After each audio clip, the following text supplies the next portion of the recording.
आप की पार्टी कह रही हैं, मुख्यमंत्री जी कह रही हैं दिल्ली की आतिशी की ये जो सारा धुआं आ रहा है ये हरियाणा से आ रहा है। राजनीतिक तौर पर ये बयान उनका आप ठीक भी कहेंगे, लेकिन क्या वाकई ठीक है ये? नमस्कार मुकेश जी, आपको भी और आपके सभी दर्शकों को भी, और हमारे पैनलिस्ट साथी विदु जी, वेद प्रकाश जी, आप सभी को नमस्ते, राम राम। मुकेश जी, अगर आप पंजाब की बात करें, पंजाब में पिछले इस वर्ष की अगर हम बात करें, पंजाब में लगातार पराली जलाने के जो केसेस होते थे, उन केसेस में 50% का डिक्रीज हुआ है इस साल में। जबकि हरियाणा का अगर हम ट्रैक रिकॉर्ड देखें, हरियाणा में अंगुली उठा ली। सुनिए, मैं अभी कह लेता हूं, फिर आप कहिएगा विदु रावल जी।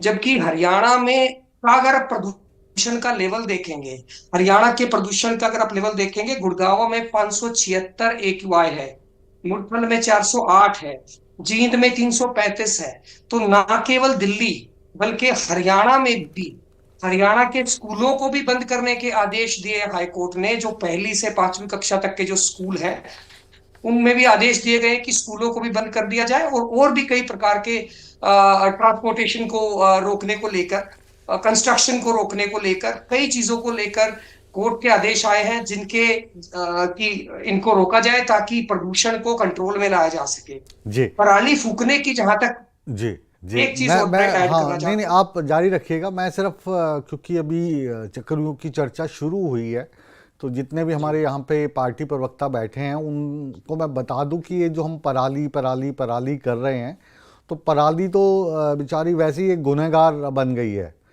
आंकड़े मैं आपको दे रहा हूँ, और ये वाले जो आंकड़े हम स्क्रीन पर भी आपको दिखाएंगे साथ में। इसमें जो जहरीली हवा जो फैल रही है हमारे यहाँ पे, हम आपको बता दें कि इसमें वो जहरीली हवा फैलाने का जो कारण है, 52% इंडस्ट्री है। वाहन जो हैं इसमें 36% हैं। डीजल जनरेटर जो हैं 6% हैं। घरों से जो ये पॉल्यूशन हो रहा है ये 3% है। विमान 2% हैं। अन्य 1% हैं। तो ये जो आंकड़े, इनको ध्यान में रखते हुए अगर हम बात करें, और खाली पराली वाला नारियल एक दूसरे पर सिर पर फोड़ने की बजाय अगर इसके सॉल्यूशन की हम तलाश की बात करें, तो मुझे लगता है कि आज की ये जो मेरी चक्रव्यूह की चर्चा है ये सार्थक होगी। जी, आप अपना क्लोजिंग कमेंट दे सकते हैं पहले दौर का, गौर साहब। जी जी जी मुकेश जी, सो आपने जितने भी एस्पेक्ट बताए, हर एस्पेक्ट का, चाहे इंडस्ट्रीज का धुआं भी, और घरों में भी जो आग जलाई जा रही है किसी भी पर्पज के लिए, या ट्रांसपोर्टेशन, चाहे वो ढुलाई के लिए हो, चाहे वो यातायात के दूसरे यातायात के साथ, हर हर एस्पेक्ट का इसमें कंट्रीब्यूशन है पराली को बढ़ाए। परंतु अगर हम दिल्ली की बात करें, जहां तक दिल्ली में इंडस्ट्रियल जो धुएं की जो बात है, वो तो लगभग ना के बराबर है, क्योंकि दिल्ली में ऐसी कोई इंडस्ट्री नहीं है। Delhi is surrounded by Gurgaon, Delhi is surrounded by Faridabad, जहां पर इंडस्ट्रीज भी हैं, और जिन इंडस्ट्रीज में धुआं भी होता है। रही पराली की, जहां तक हम बात कर रहे थे, पराली की बात की शुरुआत हुई थी तो मैंने बात कही थी। पराली में उत्तर प्रदेश में, जहां पर भारतीय जनता पार्टी की सरकार है, वहां पर 23% बढ़ोतरी हुई है पिछले साल के कंपैरेटिवली, पराली के जलाने के केसेस में।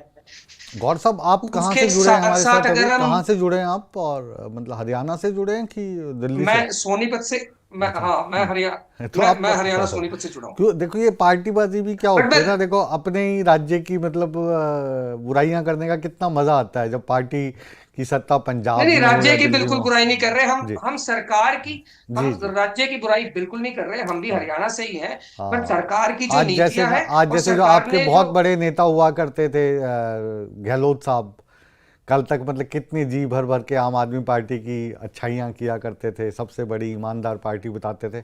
आज जैसी भाजपा का पटका पहना तो स्वर ही बदल गए। खैर ये राजनीतिक अब मजबूरी देखिए, है आप ईडी और सबकी, सीबीआई, आप ईडी और सबकी। सीबीआई का हाँ डर ऐसा ही होता है सर। चलिए, हाँ तो ईबी और ईडी सीबीआई ईवीएम ये सब हाँ, तब याद आते हैं जब चुनाव हार जाएं, जब पंजाब में सरकार बनी तब तो आपने ईवीएम को नहीं बुरा बताया, जब दिल्ली में सरकार आपकी लगातार बनी तब तो आपने ईवीएम पे सवाल नहीं उठाया, तब तो ईडी सामने नहीं आई, जब पंजाब में एक आम आदमी ने, मैकेनिक की दुकान में काम करने वाले व्यक्ति ने सिटिंग सीएम को हरा दिया, तब तो ईडी की रेड वहाँ पे नहीं पड़ी, है ना, ना ही वहाँ पर ईवीएम का घोटाला हुआ।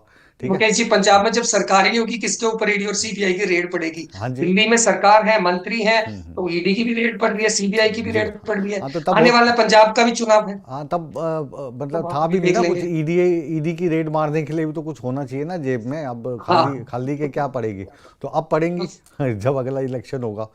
अगला ठीक इलेक्शन। ठीक है जी।